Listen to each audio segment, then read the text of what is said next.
На трибунах аллеют знамена, облака в поднебесье плывут. На зеленом ковре стадиона разноцветные майки цветут. Hello and welcome back to the Russian Football News Podcast. We're going to focus entirely upon the RPL matters this week, taking stock of where each team currently lies going into the final 5 games of the season. To do so, I'm joined by the usual suspects in David Sanson. Hello. And Richard Pike. Hello, James. Hello, David. How are we all?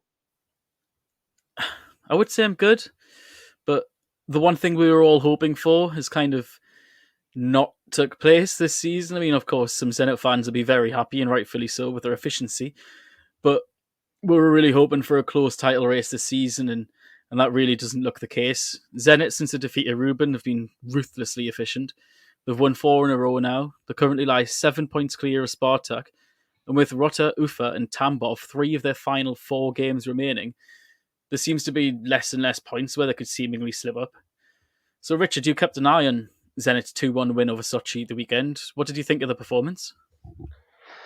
It's an interesting one trying to analyse Zenit, really, because they've not been as good as what they've been in previous seasons. I think there's definitely been a drop-off this season. But again, the game against Sochi, it was kind of just a very efficient performance from them, just doing just enough, I think. They got a bit of a shock from time to time with Sochi in their pressing game. I think that sometimes caused them a few issues, and we've seen that before in Europe this season. Obviously, the teams that they've played in Europe this season, like Dortmund, for example, do the pressing much better than someone like Sochi does, because obviously they've got better quality players, but Sochi's blueprint of pressing them, sometimes yielded rewards in that match, and obviously they took the lead against Zenit. But Zenit showed some character, and they came back into it, and Sardar Azmoun rediscovered his form at just the opportune right moment. It was the second goal in particular was really good. It was a diving header from a superb cross from Douglas Santos on the left flank, and Zenit did just enough again.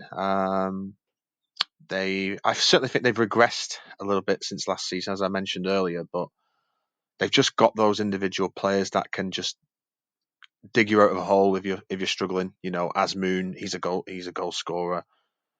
Zuber, he's the complete forward at times, can do everything. Wendell again was quite good in midfield. He gives him some good energy going forward.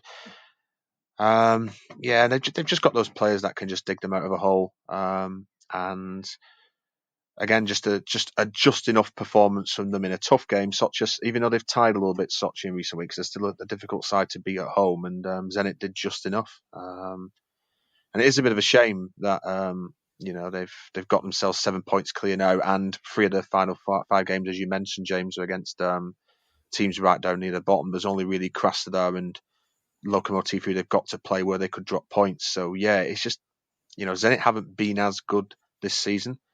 But yeah, it's just a little bit frustrating that other teams haven't been able to take advantage of them, dropping a little bit. But yeah, they've done just enough, and credit to them for coming back from behind. But I still think it's a big summer from them going forward. Certainly, there's a big, not necessarily rebuilding job, because they are still right up there at the top of the league, very efficient, very ruthless domestically. But in terms of Europe and where Zenit look to be, where they want to be, and compared to the money that they spend year in, year out, there is a little bit of a rebuild that needs to be done, and it's an aging squad. But in terms of individual quality, you've got the 2 top scorers in the league, in Zuber and Azmoun so far, once again, on 15 and 13 each. Yaroslav Rakitsky and Douglas Santos are probably 2 of the best defenders in the league. The spine of the team is just as good domestically as it was last year. And I mentioned it earlier, and I've got it on my notes from the game as well. It's just how ruthless Zenit were late on, and particularly Azmoun, in taking his 2 chances. I thought Sochi looked good in the first half.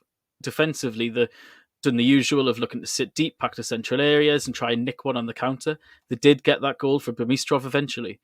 But early on, Zenit were very profligate, and that's been a little bit of an issue this season if Zuber or Azmoun doesn't step up.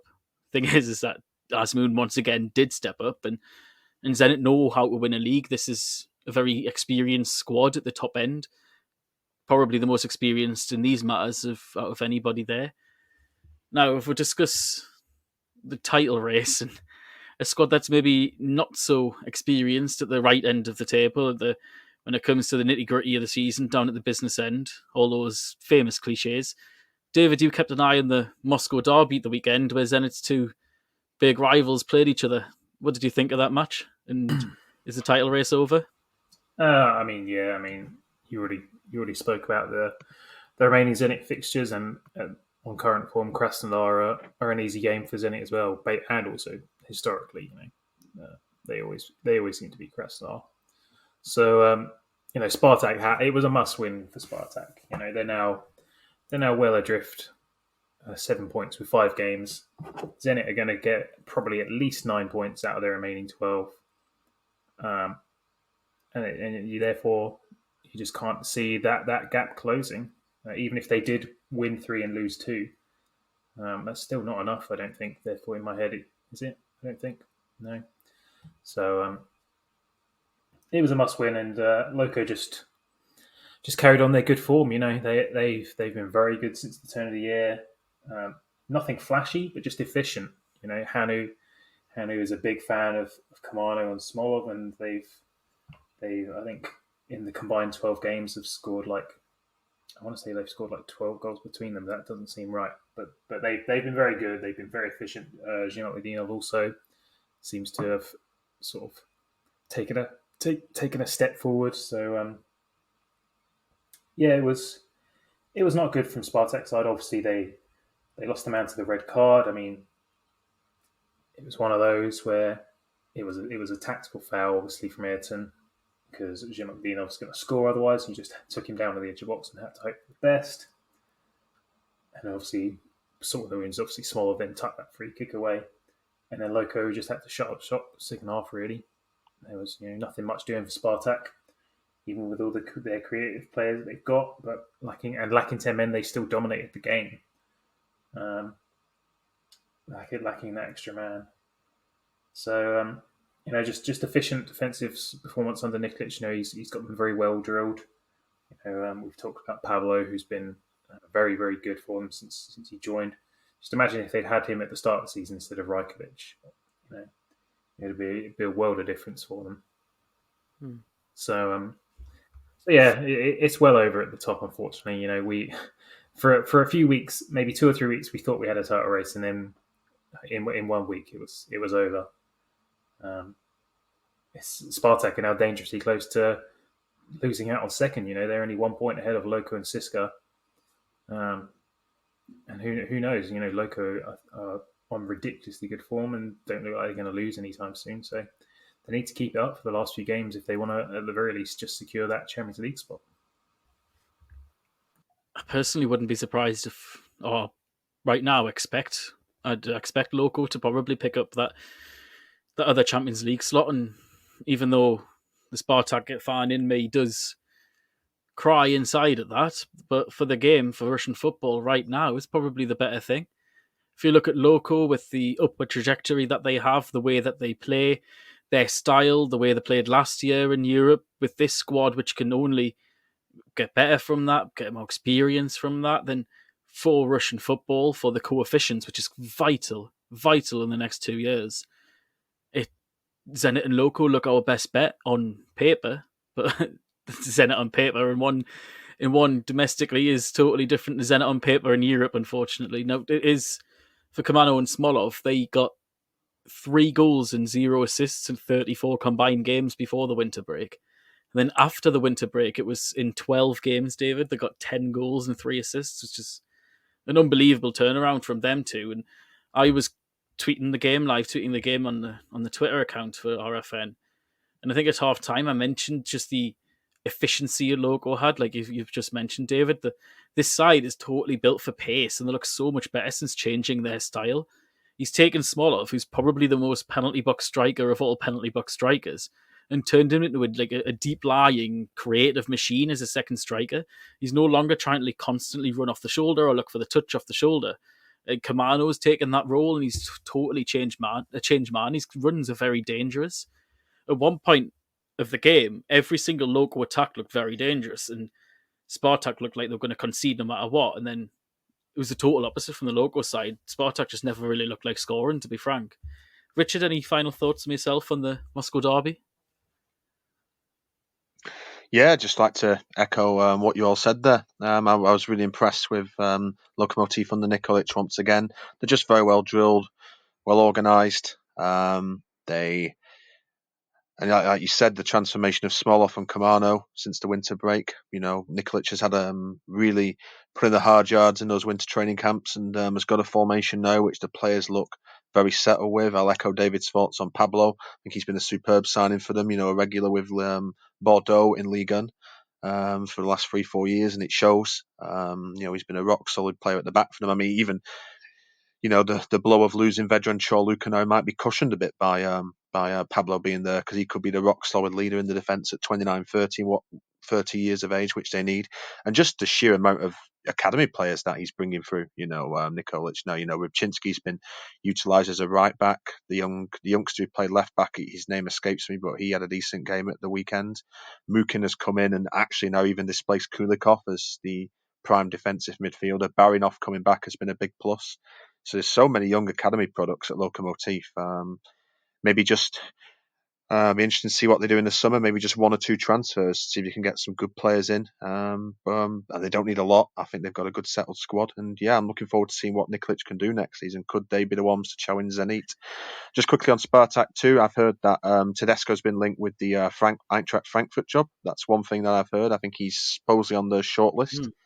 So it'll be very interesting to see what happens regarding that. I think if I was the Spartak board, I'd be pushing Tedesco for a final decision in the next few weeks, because Spartak really, if he is going to go, they need to get planning for next season now. There's some decent candidates out there who could take the role, and they really just need to get that sorted ASAP. You want ideally somebody announced and confirmed just before the end of the season. But yeah, hopefully Spartak can turn it around. I've been impressed with what they've done under Tedesco, and I don't want the season to peter out because I've been impressed with them under Tedesco, and I still think they will get Europe. But yeah, like you said, it has closed up quite a bit now, so they've just got to look over their shoulders and just be a bit careful. What I like about Nikolic, as one last word myself, is it's quite funny how he's reacted to some of the comments from some of Lokomotiv's fans. I mean, Alexei mentioned it last week, where a lot of the ultras and traditionalists at Loco are not big fans of Nikolic whatsoever. They didn't like him from the start because of the way that Siomen was removed from his job, and a lot of them attribute this success really to his team of assistant managers. I think he's got Sargis Hovnisian, Oleg Pashinin, and Dmitry Loskov all in the backroom staff with him, and they're all like they're Loco guys. They've been at Loco for a very long time. But what a lot of these fans were saying is that they wanted to see Lokomotiv dominate games more, really put the opposition on the back foot, control the game, play the Loco way. Now, I've personally find that is any team saying the enter team name here way is bollocks, to be honest. I mean, if you're successful, doesn't matter what way you play. Of course, tiki-taka, possession football, whatever, is easier on the eye than the old long ball direct. But if it's successful, then it doesn't matter. And Nikolic heard this and made Lokomotiv even more defensive, even more counter-attack, and even more direct, and built a team around, or built his side around it, took big names out, others are missing through injury, and kind of made up for that loss of Alexei Miranchuk, made up for the poor first half of the season, and totally transformed it around this new style, and absolute top credit to him. I think it's a little bit presumptive and a little bit early to say he's the best manager in the league, but he's certainly within the conversation. And it's all around him and his tactical decisions that has caused this run. So, I mean, whoever would have thought in winter that Lokomotiv could have been the closest team to Zenit by the end of the season? If we do move down the table a little bit and go to the race for Europe, there's currently 5 sides who are separated by just 3 points at the moment, but from Siska all the way down to Sochi. Now, Richard, you caught an eye of the Dinamo's match at the weekend, the 2-2 draw with Ural. Were you impressed by Dinamo, or Or is that a little bit of a concerning result going forwards in the race to try and get that 4th spot? The performance wasn't bad, but not a good result, no. Really could have done with winning that game, especially with Rubin since the winter break. They've been absolutely brilliant under Slutsky. And, Lokomotiv have been revived under Nikolic, like we've been saying. So the pressure has really been on teams like Dinamo to win every single game to try and get a chance of getting into that top 5. And yeah, just a disappointing result. I mean, Dinamo had enough chances to win it, but just couldn't quite do it. It's disappointing when you get it to 2-1. Obviously, the Szymanski red card played a part in that. It didn't help them. Lesovoy had a strangely disappointing game too. I wasn't too impressed with him in that game. But the best player on the pitch for Dinamo was Arsene Zakarian, and he really is developing and maturing at such a quick rate. I mean, for someone so young, he drops deep sometimes to link play. He's good at driving forward. He's got a good touch. He can just take players on. He's developing. There's vibes of Golovin about him, I think, in the way he plays for Dinamo, and to show such confidence and composure at such a young age. I mean, he still makes the odd mistake every now and again, but you expect that from a young player, and it's just fantastic to see him, break into that first team and develop really, really quickly. He was good in the under-21s European Championships as well for Russia, a real bright spot, and he's eligible for the next 2 championships. So I'd keep him with the under-21s for the whole of the next qualification campaign for them too. They've got plentiful attacking midfielders in their squad, so they might as well keep Zakarian in there and let him grow and develop. And yeah, I think Dinamo, they needed to win that game. I think getting into the top 5 now is going to be difficult because although the next 2 games look winnable on paper in Rotor and Himki, after that they've got Rubin away, and then I think they've got Lokomotiv at home. Lokomotiv away and CSKA at home final day of the season. So the last 3 games Dinamo are quite difficult. If I was pushed to say whether they'll finish in the top 5, I'll probably say they're going to miss out. I think Dinamo are going to finish possibly 6th. But if you offer me 6th, I would take that because apparently I looked at all the last season compared to this season. Dinamo are already up on goals scored this season, already surpassed last season's points tally already, better goal difference. So, okay, it's the same position that they finished, but Schwartz had to come in mid-season and he's playing a lot of young players, and it's just been a lot better this season regardless. So long as Dinamo gets 6th, I think this season has still been a successful one. I think it's important to realise, and maybe no European football next season could help them. I think Spartak have benefited from not having European football. It's allowed more time in between games to train the players, and I think it's better that Dinamo, if they get Europe, great, that's fantastic. But if they don't, it allows them more time next season in between games to keep working with these young players. And crucially, I think this is a big summer. It's a big summer for them now. I think Schwartz needs to now identify some good transfers in the summer. I like Jukarvin up front for Dinamo, but I still think Dinamo need a striker. I still think they need another striker because Komlichenko isn't doing anything and has fallen completely out of favour. Gruliov is a decent backup second striker, but he's not a main outlet up front. I think Dinamo need to get a striker in the summer to help Jukarvin out because you don't want to place too much burden on him. He's only 18 years of age as well, even though he's very, very promising. And maybe 1 or 2 other positions need looking at too. Maybe a right back, because I'm not a huge fan of Varela so far. He's been decent, but I think Dinamo can do better. And an upgrade on Ivan Ordets at the centre of defence. And a few more older players moved on. Kabore in midfield, if you're not getting much use out of him, and he's a foreign player taking up a foreign spot, then you probably need to move him on. Pashavyuk, I think, needs to be moved on as well at right back. He's too old now. So but I think, it wasn't the worst result in the world considering the circumstances of being down to 10 men, but it wasn't the best result. They really could have done with winning that game if they wanted to qualify for Europe. But like I said, there's mitigating factors in all this, I think. Yeah, certainly. I think one thing that the entire Dinamo hierarchy with the squad and backroom staff have on their side is time.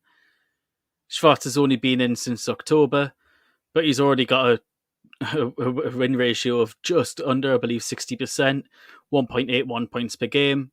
Pretty decent numbers for a side that's been around the European level for the whole of the season. David, have you got any last words on Dinamo's crop of young kids? Obviously, you always like to keep one or maybe both eyes on potential next generation stars. And And it's got to be something that you're excited to watch them, because without disparaging Dinamo, perhaps it's fair to say that last year, particularly in the Novikov, you really maybe just let them fly under the radar a little bit. But I've noticed in recent weeks that you have been taking more of a concerted interest upon their games with these youngsters all coming in at the same time. Yeah, Dinamo are definitely a more exciting prospect to watch this season under Schwartz. Not just because of the emergence of Tukavin and Zakharian, but Lesovoy throughout the first half of the season gave them the odd moment of brilliance and electricity on the pitch that just makes football fun to watch. Rather than watching a team like, I'm going to say Ufa, obviously, just pass it back and forth and lump it forward or something like that. Yeah, I mean, I think it's fair to say at the moment that Zakharian and Tukavin are carrying Dino since the winter break. I mean, Tukavin's got 3 goals and 3 assists since the restart, and Zakharian's got 3 goals and 1 assist, and that's from guys who are just 17 and 18 years old. Zakharian, we saw him pop up on the map on the Euros, obviously, and I was chatting with some of the fellas at Scouted Football this week. Because they are very excited about him, and they cover a lot of stuff, and they come to me for Russia, and I got a message from one of them. They said this guy looks like the real deal. Like, they said they spent like an afternoon, a couple of the boys just watching clips of him, and they cannot believe like the level he's playing at, like his matureness on the pitch. I don't know what I can compare him to, but I don't know if it's a goal of him, but it's that stature that he has. He's so big, obviously, for a young lad already. He's already about 6 foot tall.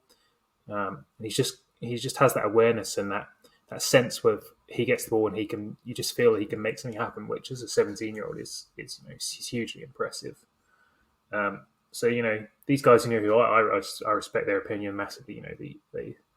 They pride themselves in looking at young players around the world, and so to get that from them, it's exciting. And I don't know if they've even taken a proper look at Tukavin yet, who's proven himself a fine addition to the squad. And we've talked about it before, but it's great to see Schwartz put such faith in these young boys. And the Dinamo Academy right now does seem to be one of the best in the country.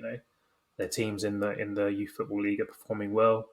I was pouring through some stats from the YFL 1 and 2, and they've got another couple of players in there who are looking very, very good. And you just wonder, how long is it going to be before he dips in there for someone else? We see a lot of young players appear on the bench for Dinamo throughout the season, like Shkolik, Moskvichov, Kutitsky, Budachov, the goalie. So Schwartz isn't afraid to bring them up and put them in the squad. And as soon as Zakharian, he was in there, I think he was on the bench a couple of times before the winter break. And he just gave him that one chance. He proved himself, and he's just barely been seen out of the team since. And the one time he was for the cup, they got played off the park by Krylia, and he didn't play. So I think the red card on that weekend game was the big factor. Dinamo even managed to take the lead with the 10-man deficit. And I think if they'd had a chance to resettle themselves with 11 men, they probably would have seen out the game. But they had 10 men, and Ural struck back very quickly after Dinamo had taken the lead. Pogrobiak obviously with a brace. So I think the red card, from Szymanski, and it was a silly one as well. It was a silly second yellow that he picked up. He'll feel guilty, and you know that. And he's had a good season too. I think we don't appreciate Szymanski's very much, but we have to remember he's only 21 years old, and he's played pretty much every single game this season. Not necessarily putting up the best numbers of goals and assists, and it's strange, obviously, because I think he came to Russia as a winger, but he's playing more as the central attacking midfielder until Zakharian sort of displaced him, and Szymanski sort of having to play a lot deeper, I think, rather than even us on the wing. So he's had a good season, and Dino are an exciting prospect to watch. Good young talent throughout the squad. They do need a couple of bits, but so does everyone. I can't see the older Russians going just because of the limit, but you fancy that if there's investment in the squad like there has been over the last couple of years at Dinamo, then maybe they'll be able to go out and do something else. It's clear why Buvac brought in Schwarz at Dinamo. Of course, he trusts him from when Buvac was Klopp's assistant at Mainz. Schwarz was the captain of the team.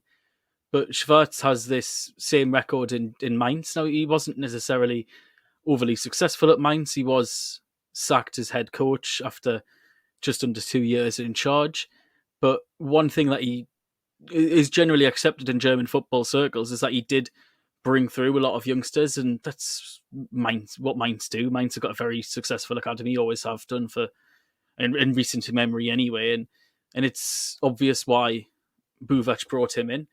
Now, to move from one team in the race for Europe to another team, and that's your own team, David. How did Rubin get on at the weekend, and do you think they could finish fourth? They were there for all of 2 days until Siska won. Yeah. You know what, against Rostov, it was one of those games. It was not as cut and dry as I might have hoped it would be. It was a slow burn, and and we've only scored, and we only won, from a cracking long strike from Jevtic in the end. But it was tough, and it was a needed win. We lost them earlier in the season 2-0. They're technically still one of the rivals in there for the race for Europe. I think they're now 6 points down on us, but they're still there roundabouts. And if they'd beaten us, then they would have definitely had. I mean, they still do have a better head-to-head record, but we've now got the 6 point cushion. If they beat us, they would have gone ahead of us because they have the head-to-head win record over us this season. So yeah, big win was needed, and we put up a good performance. Rostov had a lot of the play, had more shots, but I don't remember them having a lot of dangerous chances. I never felt like our goal was a threat. But at the same time, we weren't creating a great deal of dangerous chances. Hwang In-beom finally came back after having 3 months out with an ankle injury. It was actually his wayward pass. He tried a crossfield ball and he sort of just scuffed it. He went straight to Baramian, and he got caught napping. Despot nabbed it off in, laid it off to Jevtic, and he smashed it in top corner. So, it was funny actually. As Slutsky was sending Hwang onto the pitch, I heard him say in English to Hwang, "You can change this game," which he obviously did. Obviously, from a pass he didn't intend, but and he was looking a bit. He wasn't looking 100%, but it's good to have him back for the end of the season. We played the last few weeks with Musayev and Jevtic in the centre midfield with Abulgar behind him.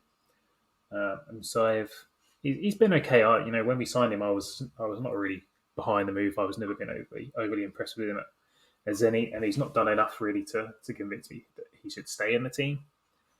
But he's filled the gap, certainly. He's filled the gap.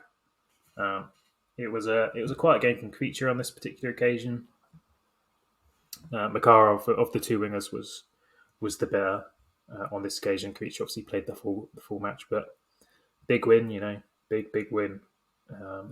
It's crazy, that at that point we were just 4 points off you, and if you'd beaten Loco and then we go and go on and keep our run on, then it was crazy to think that we had a chance of even finishing top 4, and technically we still do. We've got to go and play Dinamo still.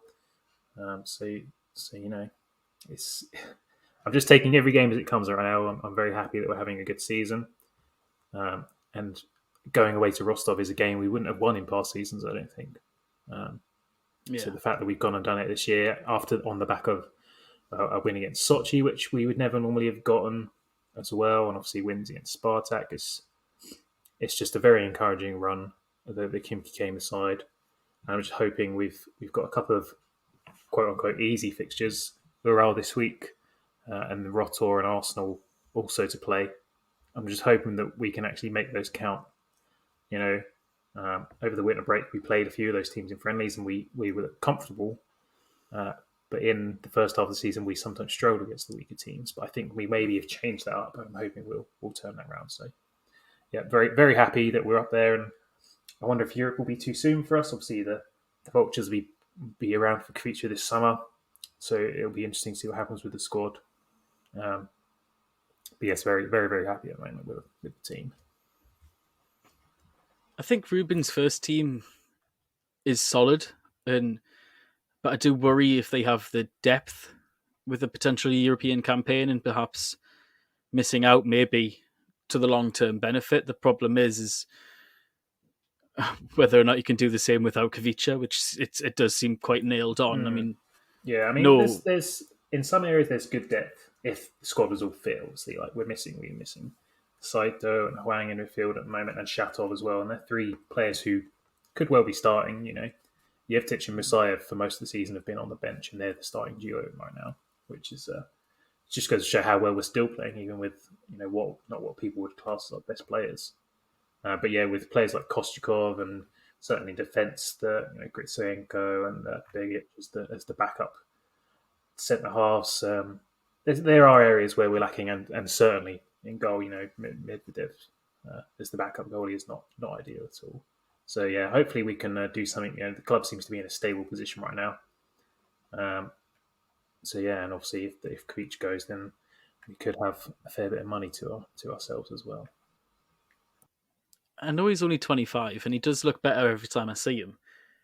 Obviously, Ruben's style helps, but I'm still not totally convinced by Karl Starfelt either. I think Aremovic really does dominate that partnership and maybe makes up for, in his excellence, sometimes what Starfelt lacks so slightly. But yeah, Ruben, very good season. Lots of talented players throughout the squad as well, and I think the spine of that first team is very, very strong. Despot, Abdulgor, Aremovic and Dupin. I mean, that's right up there with European level. To move further down the table, now we do have, after the spate of European teams who are slightly very close to each other, we've got Khimki in 8th place on 38 points, and then slowly down to Ural in 12th on 30 points now. In what is quite a tight-packed midfield and mid-table, and includes Krasnodar for the first time in quite a long time as well. So I'll mention Akhmat. Akhmat are currently 11th with 32 points, and they actually lost 3-0 at the weekend away to Ufa. Ufa, of course, as we mentioned last week, just recently been taken over by Alexei Stokalov, formerly of Velez Moscow. Ufa didn't really, we just discussed this pre-pod, and Ufa didn't really look totally different in terms of their approach play. It was the usual attacking movement of the usual. Everything was very similar off the ball when they would revert back to two very deep lines, try and pack the middle, surrender territory out wide, but keep it tight in the middle of the pitch. On the ball, it was once again lots of short passing and then go for the jugular, go for that quick long counter. But the movement was really good. The first goal in particular, the movement by Krotov to switch play and then get the pass back was really nice. But obviously Stokalov's only been there for 2 or 3 days. But what I was impressed by was just that Ufa just looked like the shackles were off. They actually had a go and were like 10, 15 yards up the pitch to the previous. I mean, obviously in such a short amount of time, you can't expect much tactical difference. You can't expect them to have much of an impact beyond the typical managerial bounce and this and what he did do in potentially taking the shackles off and saying, look, go for it. If we're going to get relegated, we're not going to get relegated without a fight. But if they play like that, there's no way they'll get relegated. I thought they really did look like a totally different team from just such a little change. And maybe it is the bounce. Maybe it is just purely because he's let them go for it. But what I do like about Stokalov is he was impressive in the way he held himself. Rakimov, very reserved, very traditional. Yevseyev, also quite a reserved guy, quite insightful and interesting to listen to, but very calming influence. Stokalov went wild when he scored the first, and then with each goal, he was increasingly more and more fervent on the side of the pitch. In his press conference afterwards as well, he was very charismatic. And that sort of charismatic leader is definitely something that a struggling team often needs to turn form around. Even if it is just in the short term, they can latch onto that and he could basically take them under the wing and get them going. It's something that, say, someone like Big Sam's been doing in England he's made a career out of. I mean, he's a fraud apart from that, but he makes a career out of turning around struggling sides, and look what he's doing with his side right now. And Ufa just look a step above some of their relegation rivals, which we'll get onto in a second. Akhmat, though, were absolutely dreadful. They went from brilliant performance last week against Krasnodar with a 5-0 win, and here they couldn't even defend. Of course, Andrei Semyonov was absent, and in his absence, they were really all over the place at the back. The third goal was a deflection, but very little Georgi Shelia could do about it. But the way the deflection happened was just like a lazy leg out. It was like one of those half-assed sort of, I'll just get something on this and then I can try and avoid blame. It was one of those where the defender never looked committed. I think it was, was it Nenakov? Or I can't remember the top of my head, but it was really poor. The entire defence was just all over the place. It was really not like what we've seen this season from Akhmat, because Akhmat are less ponderous under Talalayev. They do play more direct, but they're also far more organised defensively. And I can imagine Talalayev read them the riot act after the match, because he's quite a fiery character himself. But very poor, and also in mid-table, from one poor performance to another. I do get the impression that part of Akhmat's excellent 5-0 win against Krasnodar was because Krasnodar are just so bloody terrible right now.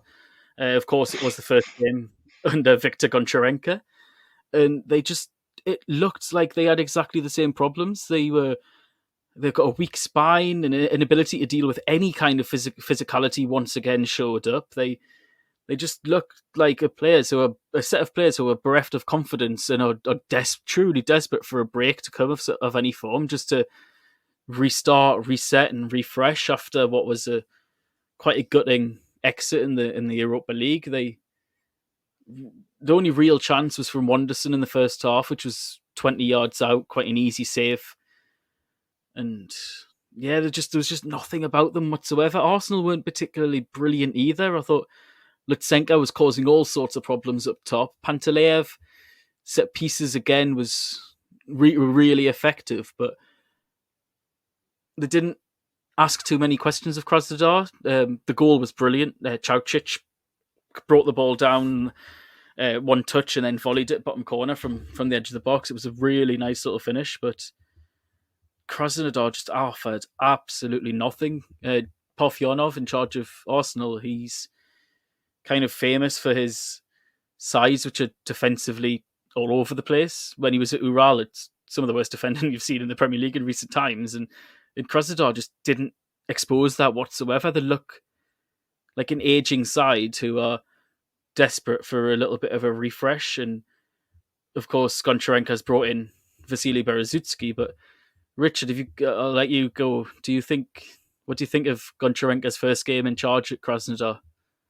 Well, obviously, I was absent from the pod last week, and that's when it was confirmed. I didn't actually see this game, James, but I'll just give my brief opinion on it. The Goncharenko appointment.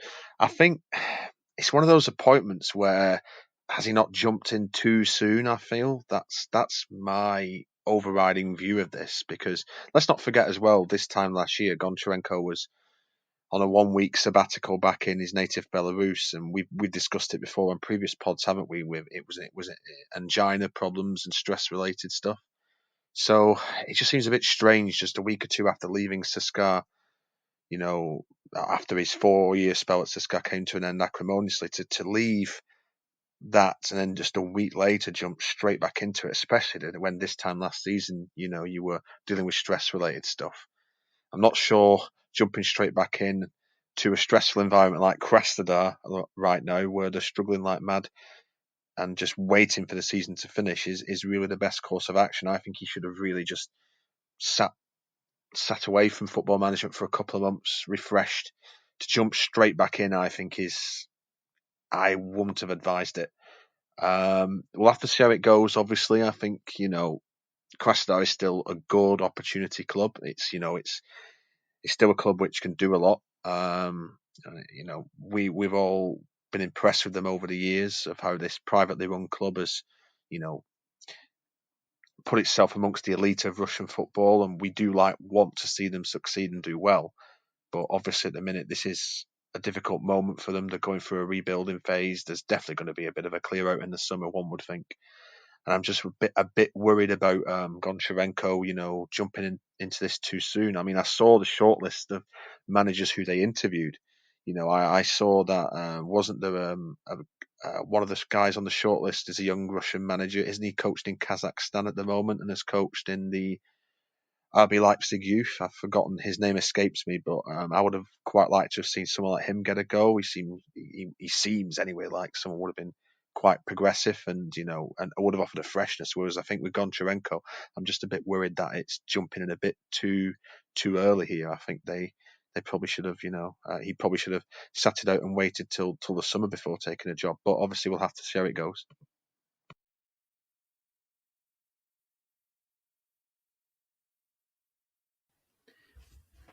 I think my overwhelming problem with Goncharenko and at Krasnodar is that a lot of the same issues which plague the current Krasnodar team have been quite similar to the issues that he himself has overseen at CSKA in recent years. A lot of the same, soft underbelly maybe that he could excuse CSKA of having is present at Krasnodar. I'm not quite sure if Goncharenko is the man to come in and solve Krasnodar's problems, to be quite honest.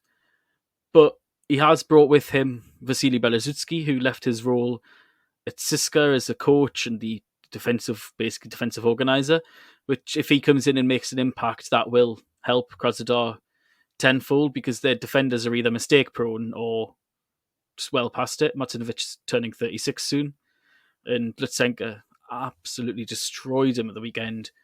Now, speaking of getting destroyed most weekends, we'll quickly finish off with a little look down at the relegation battle. That has been the same this week as it has been the same for what seems all year long, pretty much.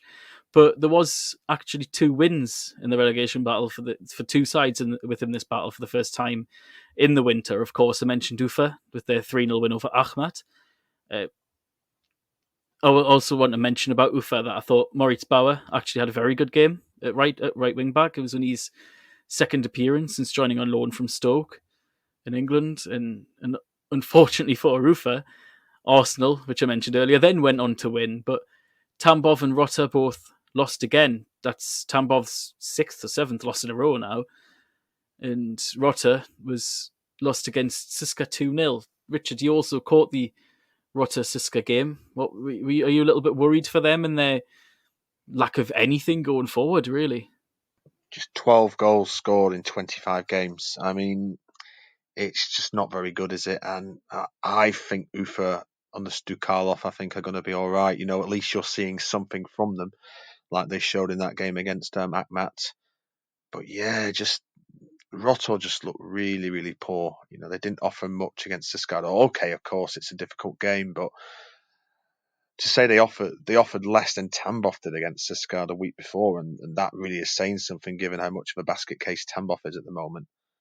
I can't see any hope for them. I think Rotor are going to go down as a second automatic team with Tambov. I can't see anything from them really. They don't score enough goals. Without Flamarion on the pitch, they just don't seem to score. They just don't offer much. The coaching change, still early doors, but you'd expected a little bit more, especially against the CSKA side, who themselves are under new management. Olic is only his second game. I'll just quickly touch on CSKA because we seem to forget about them earlier, just very, very quickly. Looked better the second week under Olic. First week was disappointing with Tambov. Obviously, they needed those penalties to get them home against the side bottom of the league. But you saw some quicker transitional play from between the lines in stages from Olic this week. I will say that. Ijuke, I thought, had a good game. So the attacking line were quite good. So an improvement for Olic. It's still very early doors, and he couldn't have handpicked 2 better opponents to start off with in Tambov and Rotor if he'd have tried. But it was an improvement the second week. So he is hoping that the improvement continues in the next few weeks, and that he can make it a success. But Rotor, I can't see any hope for them. Unfortunately, they just don't score. They offer very little up front. Yeah, I think Rotter are probably going to drop down. I really wouldn't be surprised if they join Tampov and they return to the Fenner L at the first time of asking. If we do mention the Fenner L right at the end, David, any team in particular that we want to highlight from this weekend's Fenner L fixtures? I've been enjoying Tom Tomsk after the winter break. They won again this weekend away at Baltica, which was a big dent to Baltica's promotion hopes. They're still in with a chance, but at home, Tom Tomsk, they've been hoping for a win, but they've been on good form, and Kurzhakov's getting his young squad playing quite well, or not necessarily well, but playing and winning. Which even if you're not playing well, winning, that's always important. So yeah, that was a good result for them. Vele's got a win after Stukalov left, and he actually left them in some quite bad form. Granted, it was away to Cheltenham, so that was an easy one for them, really. But Nizhny got a big win away at Scar. It's a big old distance, and Scar's a difficult place to go over in Kavaros, but they got a win out there.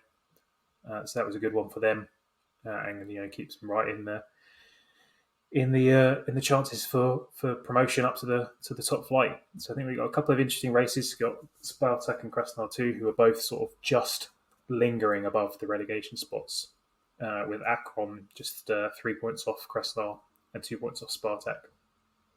And I think we'd all be in agreement that we'd prefer to see established teams like Akron and Irtish, or even Tom Tomsk, if they continue their form, who are a little bit further adrift, climb up and see Spartak and Krasnodar too go down. While it's good to get those young players experience in the Fenner, they could always do it by going on loan. No need for, it's always good, obviously, that the whole squad can play there. But with the limit that's in place in the Fenner, where every team has to have an under-21 player in play at all times, even if they went down, there's still chances for players to go out on loan and get experience in squads full of older players rather than playing in a squad full of young players. So I think I'd be happy to see Akron come up. They've been on some not too bad form after the winter break, actually winning some games. Some big races at both ends. Big game this week between Alani and Torpedo, who are 4th and 5th. And I believe free entry as well, so we could see a big crowd down there. And plenty of goals, because both those have been scoring pretty freely. So yeah, some interesting races going on. Some stuff already done. Shinnik finally officially relegated for the first time in 50 years. They'll be playing in the 3rd tier. And Karelia, not officially up yet. They have officially secured top 4, but game in hand still over Nizhny, and still look like they're going to cruise to the title at this point. Yeah, no surprises there. Richard, any last word on the Fenner L? Just briefly on Alexander Kurtzakov at Tom. I haven't seen any of their games, but some of the results he's been getting have been really impressive, and I'm beginning to wonder, even if they don't manage to pull off this great escape, I wonder if he will be interesting a number of Fenner clubs. I intriguingly on our chat midweek wondered if he, could be a cat. I don't know whether Velez have got a replacement for Stukalov yet, but that could be something to watch. A young private club based in southern Moscow, because obviously that's a lot more attractive when you're trying to bring in players and everything like that than out in the middle of Siberia, with all due respects to Tom Tomsk. But I have a funny feeling that, Kurtzakov, even if Tom stay up or go down, I still think he'll probably be moving on in the summer, and the next step up for him could be a Velez sort of club. Who knows? But yeah, it'd be interesting to see where Kurtzakov ends up. He's certainly giving it a good go with that young set of players in Tomsk. I want them to stay up as well. I think fair dues to him for dropping into the Fenner and learning his trade. And but it'd be interesting to see where he goes at the end of this summer, when summer comes, regardless of whether Tom stay up or not. I want to just shout out one of those players. I think we've talked about him before, but Nikita Krivtsov at Tom Tomsk, still on some excellent form, the 18-year-old, and I was sort of crunching the numbers in the Fenner over the weekend on Instat, like just looking at just how good his numbers tally up, and he's right up there when it comes to successful dribbles and percentage of dribbles. He's right up there in terms of chance creation as well, and that's in just 8 matches as an 18-year-old in his first time playing in the division for a struggling team as well. So there's some real promise with this kid, I think, and he's only on loan, so Torpedo I think it's Vladimir are going to get some good percentages and sell-ons. I think on this boy, he's really quite something to watch. Yeah, and that is why Torpedo send him out on loan to a higher division. I've seen a few people ask about that, as why does this happen so often where FNL clubs get players on loan from the PFL? And it's as simple as that. These FNL clubs like Tom cannot afford to buy them outright. And say if Torpedo Vladimir sends them out on loan and then does well like he is for Tom Tomsk, and they would then it's basically putting him in a shop window at a higher level. And so it's one of those funny little idiosyncrasies that you see that's a result of essentially what is the financial troubles at that level. On Kerzhakov, it would be quite funny to see him, say, go to Moscow, if it's Velez or Torpedo or whoever, just because it would thoroughly annoy a lot of the Landskrona that he is crossing that Moscow-St. Petersburg divide, which some of them, for some reason, cared far too much about. And with that, we've reached the end of this week's podcast. The Cup of Russia draw took place midweek, and that was Akhmat versus Krylia, which will take place in Grozny. And Lokomotiv hosts CSKA at the RZD, both on Wednesday evening. In terms of covering a little bit of extra side news, it's been actually a relatively quiet week this week in terms of off the pitch. The biggest news since we last recorded is probably that former Zenit director Javier Rebalta, since leaving Zenit, has taken over at Parma in the Serie A, while Russian referee Sergei Lopochkin's been suspended from partaking in any football-related activity for 90 days. In 2018, Lopochkin refereed a Europa League second qualifying round match between Ventspils of Latvia and Bordeaux. Before the game, he was approached apparently to influence the outcome of the game, which is UEFA for match fixing. Lopochkin refused that offer, but has been subsequently banned for 90 days 3 years later because they found out about it now, well, in March when it happened. Due to his failure to report the incident to the relevant UEFA affiliated body at the time. So a little bit of a funny one that appeared in the news feeds this week. The last bit of news really is there was an incident in the Moscow derby between Guilherme and the Spartak Ultras, the Fratria.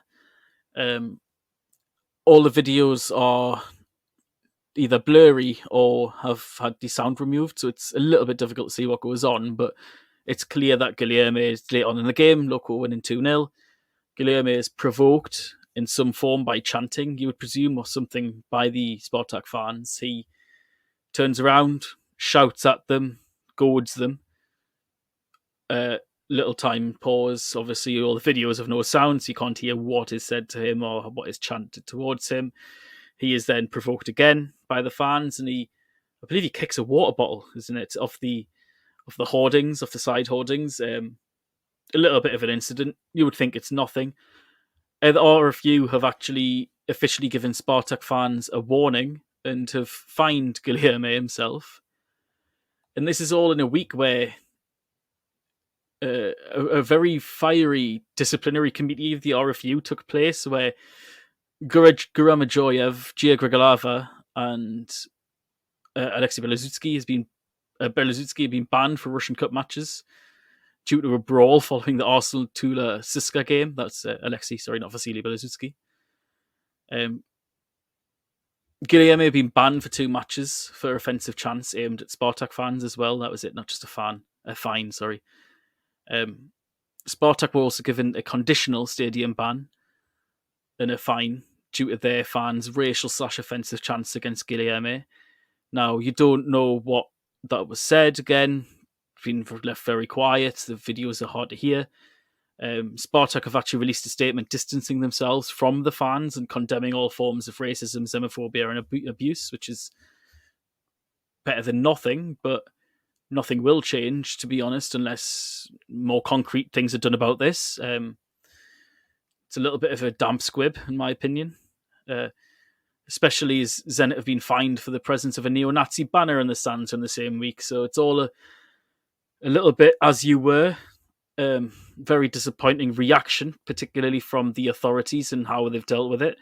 just like the UEFA reaction to the Glenn Kamara incident has been equally disgraceful as well. But this needs dealt with, and unfortunately I can't get much more into it right now, short of time, but I think it's one that we will be revisiting during the break between the two seasons. And with that is the end of this week's RFN podcast. We'll be back at the usual time next week as Match TV's Misha Polinov makes his return to the pod. Until then, this has been the Russian Football News Podcast. Goodbye for now. Веди его, беги, точнее его удар. Но мяч берет ноги решительный вратарь. Не напрасно футбольное поле самых ловких и смелых влечет. Здесь нужны тренировка и воля, быстрота, увлечение, расчет.